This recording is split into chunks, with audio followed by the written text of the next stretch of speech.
Parfois, on hésite à se disputer avec quelqu'un. Pas parce qu'on manque d'arguments, non, mais parce qu'on a peur de perdre face à quelqu'un qui est un déraisonnable professionnel, une sorte de ninja de la mauvaise foi.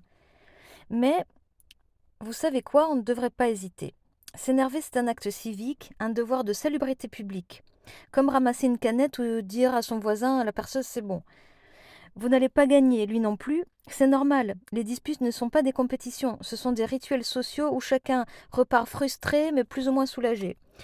Balancez un bon vieux «Ah, si vous êtes content de vous, tout va bien». C'est vieillot, certes, mais ça sonne comme une gifle portée avec un gant de velours rempli de gravier.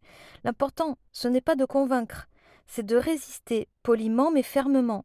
Une résistance passive-agressive, en somme, mais c'est comme une tisane chaude, ça brûle, mais ça fait du bien. Alors oui, vous partirez avec une sensation d'inachevé, comme quand on oublie de regarder si le frigo est fermé, mais au moins, vous aurez dit non.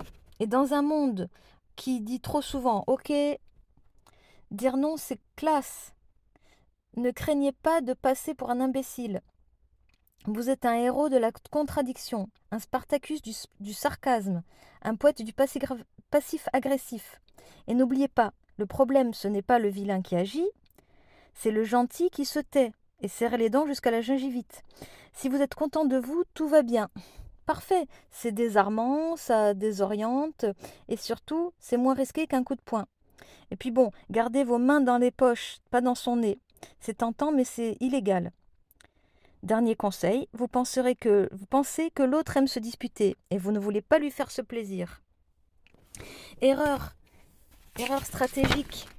Il aime les disputes prévisibles, avec des dialogues de sitcom. Alors offrez-lui un scénario inédit, un rebondissement linguistique. Et si vous êtes content de vous, tout va bien, avec courtoisie et panache, et une grimace à la Molière.